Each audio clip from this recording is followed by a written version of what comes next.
Arun IAS के digital platform पर आपका स्वागत है। आज हम चर्चा करेंगे द इंडियन एक्सप्रेस और हिंदू के न्यूज़पेपर के अंदर करंट अफेयर्स के ऊपर प्रश्न उत्तर, जो कि आपके प्रीलिम्स परीक्षा के समसामयिकी का एक भाग होगा। तो चलते हैं आज के पहले प्रश्न पर। हमारा पहला प्रश्न है, निर्वाचन आयोग के संदर्भ में निम्नलिखित कथनों पर विचार करें। पहला, यह एक संवैधानिक कॉन्स्टिट्यूशनल निकाय है।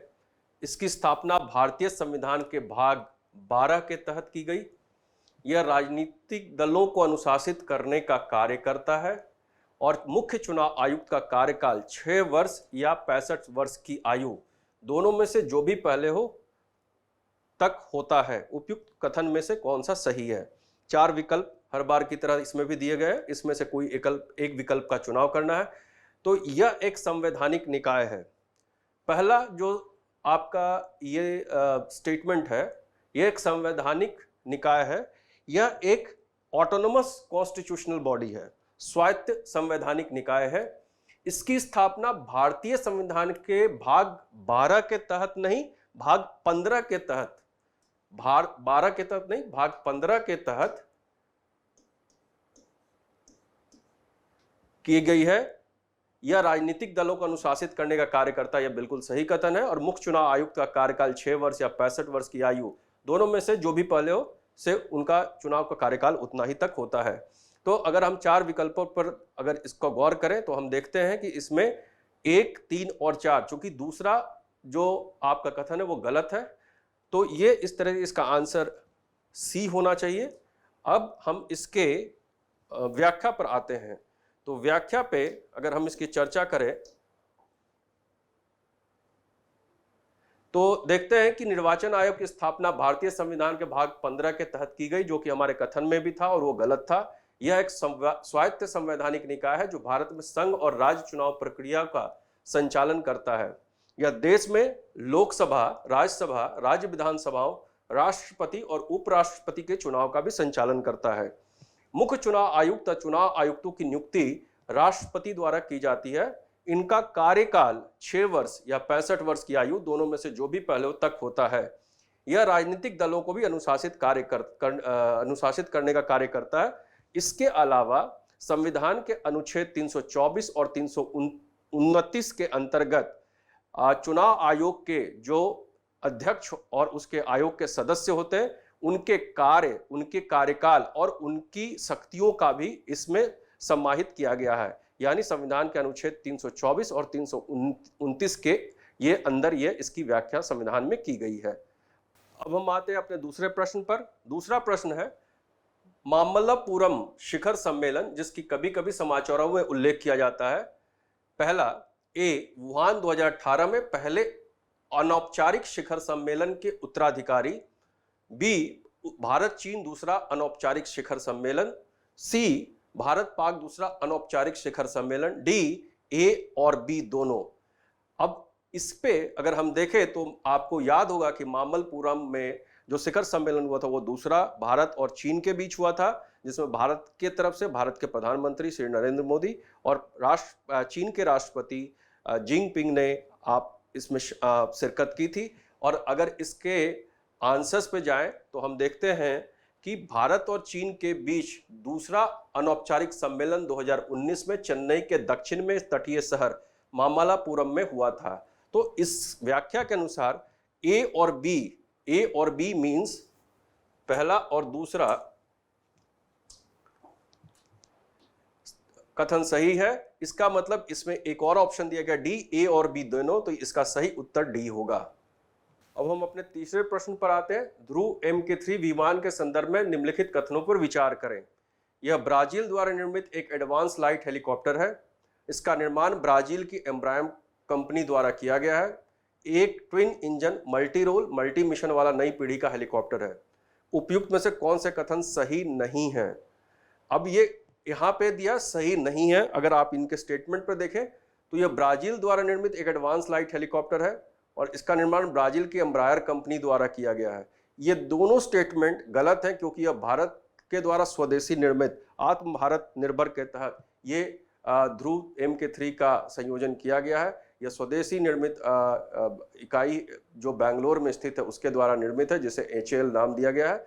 अब इसकी व्याख्या पर हम देखें तो व्याख्या अगर देखते हैं तो यह स्वदेशी निर्मित एक एडवांस लाइट हेलीकॉप्टर है। यह हिंदुस्तान एरोनॉटिक्स लिमिटेड जो भारत सरकार की एक सार्वजनिक कंपनी है, जिसके तहत शक्ति इंजन के साथ साथ निर्मित एक मल्टी रोल हेलीकॉप्टर है। एडवांस लाइट हेलीकॉप्टर ध्रुव 5.5 टन भार वर्ग में एक ट्विन इंजन और मल्टी मिशन वाला नई पीढ़ी का हेलीकॉप्टर है। HAL ने वर्ष 1984 में एडवांस लाइट हेलीकॉप्टर की प्रोग्राम की शुरुआत की थी और इसके ये डिफरेंट वेरिएंट्स हैं MK1, 2, 3 और 4 जो अभी तक वर्गीकृत करके आ चुके हैं। तो ये हमारा तीसरा प्रश्न था आज का। अब हम अपने चौथे प्रश्न पर आते हैं। मिशन कर्मयोगी के संदर्भ में निम्नलिखित कथनों पर विचार करें।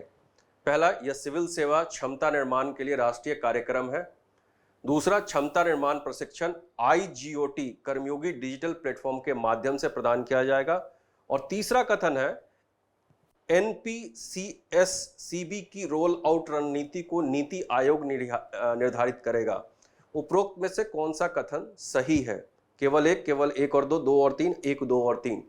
अगर हम इन तीनों कथनों पर विचार करें तो यह सिविल सेवा क्षमता निर्माण के लिए राष्ट्रीय कार्यक्रम है, बिल्कुल सही है। क्षमता निर्माण प्रशिक्षण IGOT कर्मयोगी डिजिटल प्लेटफॉर्म के माध्यम से प्रदान किया, यह भी बिल्कुल सही है। और जो तीसरा स्टेटमेंट है, NPCSCB की रोल आउट रणनीति को नीति आयोग निर्धारित करेगा, ये स्टेटमेंट गलत है। तो अगर हम इसकी व्याख्या पर जाते हैं तो व्याख्या अगर हम देखें तो इसका विकल्प बी यानी 1 और 2 स्टेटमेंट सही है। तो इसके व्याख्या पे अगर देखते हैं तो यह सिविल सेवा क्षमता निर्धारण के लिए राष्ट्रीय कार्यक्रम है। क्षमता निर्माण प्रशिक्षण IGOT कर्मयोगी डिजिटल प्लेटफॉर्म के माध्यम से प्रदान किया जाएगा। NPCSCB की रोल आउट रणनीति को क्षमता निर्माण आयोग capacity building commission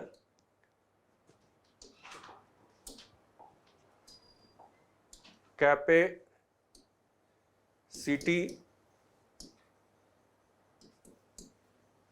building commission निर्धारित करेगा। इसका उद्देश्य सही दृष्टिकोण, कौशल और ज्ञान के साथ भविष्य के लिए सिविल सेवा का निर्माण करना है। साथ ही भारतीय सिविल सेवकों को और भी अधिक रचनात्मक, सृजनात्मक, विचारशील, नवाचारी और अधिक क्रियाशील, प्रगतिशील, ऊर्जावान, सक्षम, पारदर्शी और तथा प्रौद्योगिकी समर्थ बनाते हुए भविष्य के लिए तैयार करना है। यह वैसे ऑफिसर्स को तैयार करना है जो टेक्नोलॉजी के साथ अपने को मैच करते हुए आगे बढ़ें। यह हमारा चौथा प्रश्न था। अब आते हैं हम अपने पांचवें प्रश्न पर। लाइट कॉम्बैट हेलीकॉप्टर के संदर्भ में निम्नलिखित कथनों पर विचार करें। यह दुनिया का एकमात्र अटैक हेलीकॉप्टर है जो 5000 मीटर की ऊंचाई पर हथियारों और ईंधन के काफी भार के साथ उतर सकता है और उड़ान भर सकता है। इसे अंततः पाकिस्तान के साथ नियंत्रण रेखा पर तैनात किया जाएगा। इसमें प्रभावी लड़ाकू भूमिकाओं के लिए उन्नत तकनीकों और खुफिया सुविधाओं को शामिल किया गया है। ऊपर दिए गए कथनों में से कौन सा कथन सही नहीं है? ये 4 ऑप्शंस हैं और अगर हम इसकी व्याख्या पर जाते हैं तो हम देखते हैं